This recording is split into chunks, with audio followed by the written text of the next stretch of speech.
குருவே சர்வலோகானாம் விஷஜய பவரோகிணாம் நிதாயே சர்வ வித்யானாம் ஸ்ரீ தக்ஷணாமூர்த்தயே நமோ நமஹ.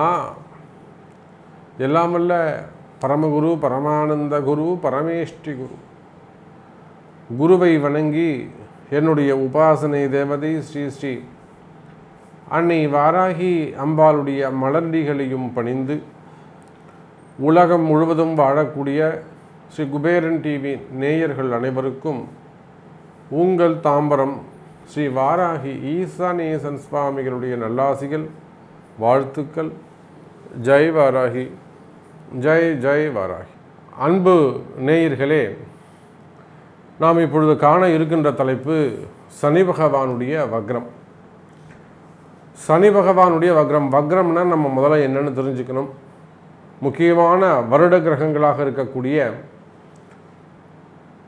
குரு பகவான் மற்றும் சனி பகவானுக்கு சூரியன் 5ஆம் பாவத்தில் வருகின்ற பொழுது அந்த கிரகங்கள் வக்ரம் அடைகின்றன.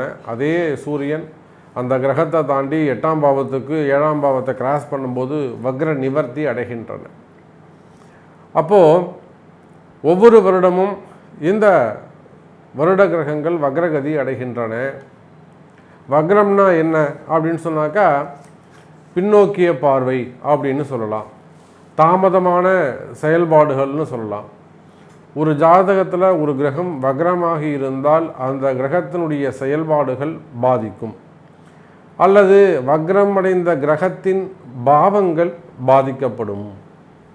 ஒரு 7ஆம் அதிபதி பாதிக்கப்பட்டிருக்கிறாரு, வக்ரகதியாக இருக்காருன்னா அவருக்கு திருமணம் பந்தத்தில் குறைபாடுகள் இருக்கும், லேட்டாகும், அல்லது ஏதேனும் குறைபாடுகள் வருவதற்கு வாய்ப்புகள் உண்டு. 10ஆம் பாவத்தில் இருந்தால் தொழில் சரியாக அமையாது, 2வது பாவத்தில் இருந்தால் குடும்பம் சரியாக அமையாது, 5ஆம் பாவத்தில் இருந்தால் பூர்வ புண்ணியம் செயல்பாடுகள் சிறப்பாக இருக்காது, குழந்தை பாக்கியங்களில் கொஞ்சம் பிரச்சனைகள் இருக்கும். அதே மாதிரி 7 இருந்தால் கூட்டு தொழில் அவருக்கு ஒத்து வராது. இப்படி ஒருவருடைய ஜாதகத்தில் வக்ர கிரகங்கள் இருக்குமே, ஆனால் அந்த வக்ர கிரகங்களை எப்படி நம்ம ஆக்டிவேட் பண்ணுறது, அந்த கிரகங்களை எப்படி பூஸ்டப் பண்ணுறது, அந்த கிரகங்களை எப்படி நல்ல முறையில் செயல் வடிவம் கொடுப்பது. அதை போல் இந்த சனி பகவான் இந்த 2023வது வருஷத்தில் சனி பகவானுடைய வக்ரம் நிகழ்கிறது. எப்போ அப்படின்னு பார்த்தீங்கன்னாக்கா ஜூன் மாதம் 17ஆம் தேதி 17/6/2023 முதல் நவம்பர் 5ஆம் தேதி வரை இந்த சனி பகவானுடைய வக்ரம் நிகழ்கிறது. அப்போது சனி பகவான் கோபமான பார்வைன்னு வச்சுக்கலாமா, இது அப்படின்னு நம்ம சொல்லலாம். ஏன்னா சனி பகவான் இப்போ தான் மகரத்துலேருந்து கும்பத்துக்கு போனார், திரும்பவும் கும்பத்திலேருந்து மகரம் நோக்கிய பயணம். 2 விதமாக இதை சொல்லப்படுகிறது. திருக்கணித பிரகாரம் மகரத்துக்கு வந்து கும்பத்துக்குள்ளே தன்னுடைய பயணத்தை முடித்து கொள்கிறார் அப்படின்னு சொல்லப்படுகிறது. வாக்கிய பிரகாரம் மகரத்துக்கு வந்துட்டு அதுக்கப்புறம் திரும்பியும் கும்பத்துக்கு போகிறார் அப்படின்னு சொல்லப்படுகிறது. ஆனால் எப்படி பார்த்தாலும் இந்த இன்பிட்வீன் இந்த 4 months 139 நாட்கள், கிட்டத்தட்ட ஒரு 4.5 மாதம் வக்ரகதியில் தான் சனி பகவான் இருக்கிறார். அது திருக்கணிதமோ வாக்கியமோ நீங்கள் எது வேண்டுமானாலும் எடுத்துக்கொள்ளுங்கள். அப்போ இந்த 4.5 மாத காலம் சனி பகவான் வக்ரகதியில் தான் இருக்கிறார். 9 கிரகங்களில் ரொம்ப முக்கியமான கிரகம் சனி பகவான், அதில் எந்த சந்தேகமும் இல்லை. அவர் என்ன நினைக்கிறாரோ அதை தான் நடத்துவார். கர்ம வினைகளின் பிரகாரம் ஒவ்வொரு ஜாதகனுக்கும் ஒவ்வொரு ஆணுக்கும் பெண்ணுக்கும் கர்ம வினைகளின் பிரகாரம் பலன்களை கொடுக்கக்கூடியவர், விதியை தீர்மானம் செய்யக்கூடியவர், ஆயுள் பாவத்தை தீர்மானம் செய்யக்கூடியவர், மனிதனின் ஏற்றத்தாழ்வுகளை தீர்மானம் செய்யக்கூடியவர், இப்படியெல்லாம் வர்ணிக்கப்படுகின்ற அந்த சனி பகவான் இந்த வக்ரகதி அடைகின்ற முக்கியமான காலங்களில் இந்த 139 நாட்களும் கிட்டத்தட்ட 4.5 மாதம் உங்கள் ராசிக்கு என்ன நடக்கப் போகுது அப்படிங்கிறத நம்ம தெரிந்து கொள்வோம். வாருங்கள். அன்பார்ந்த மிதுன ராசி அன்பர்களே, மிதுன ராசி அன்பர்களே, இந்த சனி பகவானுடைய வக்ரம் மிதுன ராசிக்கு மீண்டும் ஒரு ஜன்மம் அல்லது மீண்டும் ஒரு பிறவி அப்படி தான் சொல்லணும். இத்தனை நாட்களாக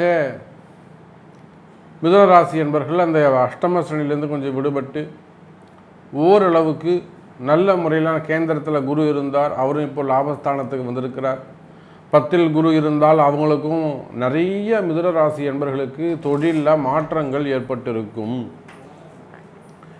எத்தனையோ மிதுன ராசி என்பர்கள், அது உள்நாடாக இருந்தாலும் வெளிநாடாக இருந்தாலும், வெளிநாட்டில் தொழில் செய்யக்கூடியவங்க, வெளிநாட்டில் பிஸ்னஸ் பண்ணக்கூடியவர்கள், எத்தனையோ தொழில் செய்யக்கூடியவர்கள், உலகம் முழுவதும் வாழக்கூடிய மிதுன ராசி என்பர்கள் தொழிலில் பலவிதமான மாற்றங்கள் ஏற்பட்டிருக்கும். பாரம்பரியமாக செஞ்சுட்டு இருப்பாங்க. ஒரு 20 வருஷமாக, 10 வருஷமாக, 15 வருஷமாக, தாத்தா காலத்துலேருந்து பாரம்பரியமாக செஞ்சுட்டு வர தொழிலெல்லாம் கூட விட்டுட்டு புதிய தொழில் வாய்ப்புகளை அமைச்சிருப்பாங்க.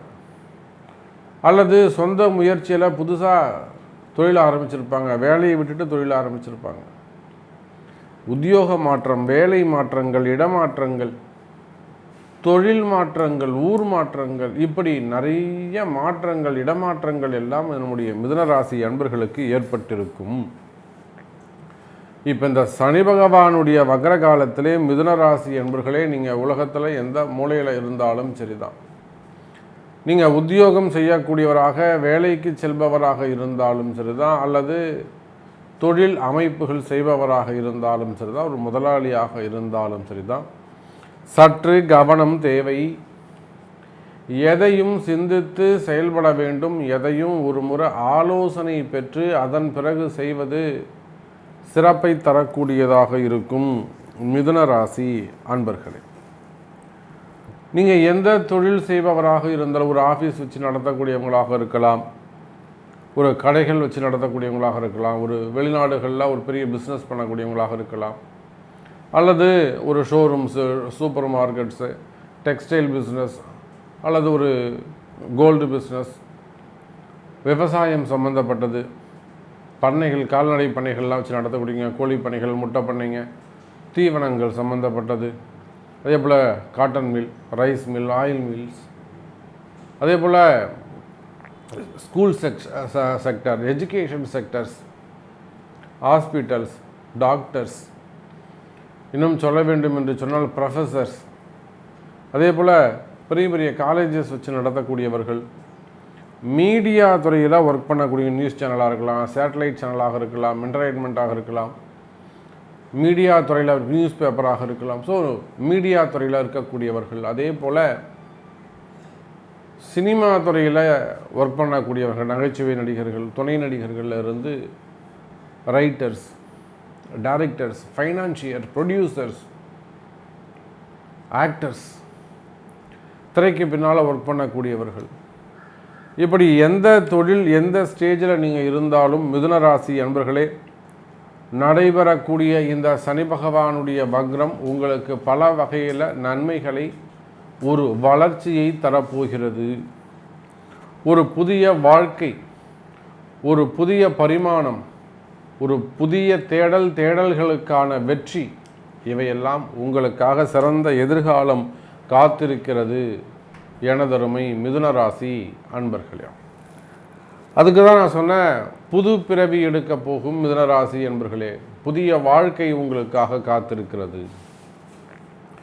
ஏன்னா இந்த மிதுன ராசி அன்பர்களை பற்றி நமக்கு நன்றாக தெரியும். அவங்க படாத கஷ்டங்கள் இல்லை, வெளியில் சொல்ல முடியாத துன்பங்கள், வெளியில் சொல்ல முடியாத கஷ்டங்கள், ஒரு கௌரவ பிரச்சனை, ஒரு மிகப்பெரிய குடும்பமாக இருக்கும், ஒரு பாரம்பரியமான குடும்பமாக இருக்கும், ஒரு அரசியல் குடும்பமாக இருக்கும், ஒரு பேர் புகழ் பெற்ற குடும்பமாக இருக்கும், ஒரு சினிமா துறையில் உயர்ந்து கொடிகட்டி பிறக்க குடும்பமாக இருக்கும்,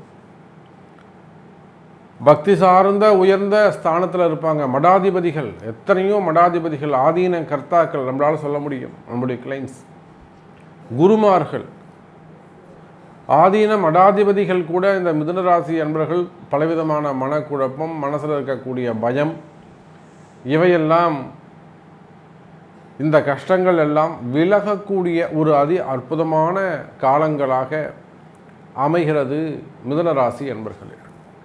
அப்போ இந்த சனி பகவானுடைய வக்ரம் என்ன செய்யும்?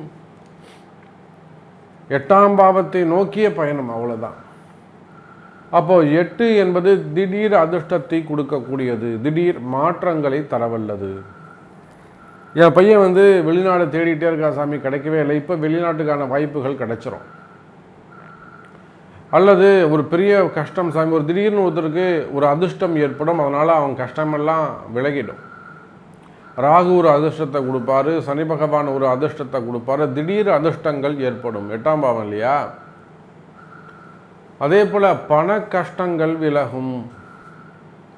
மிதுன ராசி என்பர்களே, சரியான வழிபாடுகள், சரியான பிராயச்சித்தங்கள், உங்களுடைய பிறப்பு ஜாதகத்தை கொண்டு ஒரு நல்ல ஜோசியரை நீங்கள் அணுகி, உங்களுக்கு தெரிந்த நல்ல ஜோசியர்கிட்ட போங்க, கரெக்டாக தெளிவாக சொல்லக்கூடிய ஒரு ஜோசியரை அணுகி உங்களுடைய கஷ்டங்களை எல்லாம் சொல்லி, சாமி எனக்கு இந்த கஷ்டம் விலகணும் சாமி, இதுக்கு நல்ல ரெமிடி சொல்லுங்கள், சரியான பரிகாரத்தை சொல்லுங்கள், நீங்கள் எங்கே இருந்தாலும் நான் போய் செஞ்சுட்டு வந்துடுறேன், கேட்டு அறிந்து செய்வீர்களே ஆனால் நிச்சயமாக உங்களுடைய துன்பம் விலகும்.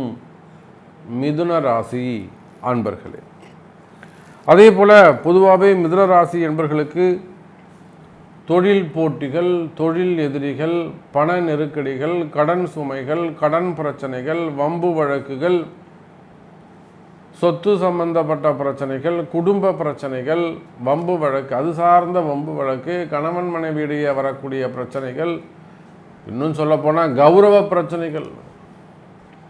அண்ணன் என்ன ஏற்று பேசிட்டாரு, தம்பி என்ன ஏற்று பேசிட்டாங்க, அக்கா தங்கிகள் சொத்து இப்படி கேட்குறாங்க, முன்பக்கம் எனக்கு பின்பக்கம் எனக்கு, மாடி வீடு என்னது, உனக்கு வழி கிடையாது, சொத்து பிரச்சனைகள், அங்கம் பங்காளிகளிடத்தில் வரக்கூடிய பிரச்சனைகள், அதே போல் பிள்ளைகளால் வரக்கூடிய பிரச்சனைகள், பசங்க சொல்கிற பேச்சு கேட்கல, பொம்பளை பசங்க ஆம்பளை பசங்க சொல்கிற பேச்சு கேட்கல, அதனால் வரக்கூடிய பிரச்சனைகள், இப்படி குடும்ப பிரச்சனைகளாக இருந்தாலும், இன்னும் சொல்லப்போனால் அதிலே செய்வினை கோளாறுகள், மந்திர மாந்திரீக தோஷங்கள், அவங்க சம்மந்தி வீட்டில் பண்ணுறாங்க, அவங்க அப்பா அம்மா பண்ணுறாங்க, அப்போ அந்த மாதிரி அக்கம்பக்கத்தில் இருக்கக்கூடியவங்க, தொழில் போட்டிகளால் செய்யக்கூடியது, எதிரிகளுடைய தொந்தரவு, மறைமுக எதிரிகள், மறைமுக பிரச்சனைகள், தொழில் போட்டிகள், உத்தியோகம் வேலை செய்கிற இடத்துல இருக்கக்கூடிய பிரச்சனைகள். அப்போ இந்த மாதிரியான மறைமுகமான பிரச்சனைகள், செய்வினை கோளாறுகள் இருந்தால் கூட தெய்வ கட்டுக்கள், குலதெய்வம் பேச மாட்டேங்குது சாமி, இந்த மாதிரியான பிரச்சனைகள், இதெல்லாம் மிதுன ராசிக்கு இது எல்லாருக்கும் அமைஞ்சிராது. குறிப்பிட்ட அந்த மிதுன ராசி அன்பர்களுக்கு அது அவர்களை ஆட்டி படைக்கும். அந்த மாதிரியான கஷ்டங்கள் எல்லாம் இருக்குமே. ஆனால் நீங்கள் சாமி கரெக்டாக சொன்னீங்க சாமி, அவையெல்லாம் உங்களை விட்டு விலகப் போகுது. அந்த நல்ல செய்தி, அதற்கான பாதை, அதற்கான வழிமுறைகள் உங்களுக்கு கிடைக்கும். எனதருமை மிதுன ராசி அன்பர்களே, அப்போ நன்மை நடக்கப் போகுது. உங்களுடைய கடன் சுமைகள், கடன் பிரச்சனைகள், வீண் பழி அவமானங்கள், தலைகுனிவு, செய்யாத குற்றங்களுக்கு ஏற்பட்ட தலைகுனிவு, வம்பு வழக்கு, சிறை தண்டனைகள், பண நெருக்கடிகள், அரசியல் நெருக்கடிகள், அரசியல் பழிவாங்குதல், வேணுமெனே அந்த நேமை ஸ்பாயில் பண்ணுறது, இமேஜை ஸ்பாயில் பண்ணுற மாதிரி ஒரு விஷயங்கள், நண்பர்கள் எதிரிகளாக மாறிவிடுவது, குடும்ப நண்பர்கள் பகைவர்களாக மாறிவிடுவது, ஒரு சிபிஐ ரைடு, ஒரு ஐடி ரைடு, ஒரு வேணுமனே போட்டு கொடுத்து ஒரு கழகத்தை ஏற்படுத்தி அவனை வேணுமனே பழி வாங்கிறது, அட்ரஸ் இல்லாமல் பண்ணுறது, அந்த வேணும்னு செய்யக்கூடிய விஷயங்கள், என்கொயரிஸ், அது சார்ந்த வம்பு வழக்குகள், வேலையில் இடமாற்றங்கள், வேலையில் நிம்மதி இல்லாமல் இருக்கிறது, இந்த மாதிரியான கஷ்டங்கள் எல்லாம் இருக்குமே. ஆனால் கவலை வேண்டாம் மிதுன ராசி என்பர்களே, கட்டாயம் உங்களுக்கு நல்லது நடக்கப் போகுது. இதுக்கெல்லாம் உங்களுடைய பிறப்பு ஜாதகம்தான் பேசும். அப்போ இப்போ உங்களுக்கு என்ன தசாபுத்தி நடக்குது, இப்போ கோச்சாரங்கள் எப்படி இருக்குது, அந்த கணக்கீடுகளை எல்லாம் செய்து பார்க்கின்ற பொழுது நிச்சயமாக நீங்கள் வாழ்க்கையில் முன்னுக்கு வருவதற்கான வாய்ப்புகள் அதிகம் உண்டு. சாமி நான் வாழ்க்கையில் முன்னுக்கு வருவேனா மாட்டேன், இந்த கடனை நான் அடைப்பேனா அடைக்க மாட்டேனா, இந்த கடனை அடைச்சிட்டு நம்மளால் நிம்மதியாக இருக்க முடியுமா, முன்னுக்கு வர முடியுமா, பசங்க நல்லா படிப்பாங்களா, பசங்களுடைய எதிர்காலம் எப்படி இருக்கும், எங்கே போய் செட்டில் ஆவாங்க, அவங்க அடுத்து என்ன அவங்கள படிக்க வைக்கலாம் சாமி, எப்போ கல்யாணம் நடக்கும், திருமணம் நடந்து இந்த மாதிரி பிரச்சனையாக இருக்குது சாமி, அவங்க 2 பேரும் சேர்ந்து வாழ்கிறதுக்கு என்ன வழி இருக்குது, இந்த மாதிரி பல கேள்விகளுக்கு உங்களுடைய பிறப்பு ஜாதகம் பேசும். அப்போ பொதுவாக சொல்ல வேண்டும் என்று சொன்னால், உலகம் முழுவதும் வாழக்கூடிய மிதுன ராசி என்பர்களே, இந்த சனி பகவானுடைய வக்ரகாலம் பல பிரச்சனைக்கு தீர்வு காலம். மிதுன ராசிக்கு இருக்கக்கூடிய பலவிதமான பிரச்சனைகள் முடிந்து நல்ல முறையில் தீர்வு காணப்பட்டு உரிய வழிபாடுகள் இருக்குமே ஆனால் வெற்றி உங்களுடையதாக இருக்கும். அப்போது உங்களுடைய பிறப்பு ஜாதகத்தை கொண்டு அதை தெரிந்து கொள்ளுங்கள் என்பதை தெரிவித்துக்கொண்டு மீண்டும் வேறொரு அற்புதமான பதிவில் உங்களை சந்திக்கிறேன். நன்றி. ஜெய் வராகி. ஜெய் ஜெய் வராகி. ஸ்ரீ குபேரன் டிவியை பார்த்தமைக்கு நன்றிகள். மேலும் இது போன்ற தகவல்களை தெரிந்து கொள்ள ஸ்ரீ குபேரன் டிவியை சப்ஸ்கிரைப் செய்யுங்கள். மறக்காமல் பெல் ஐக்கானை கிளிக் செய்யுங்கள்.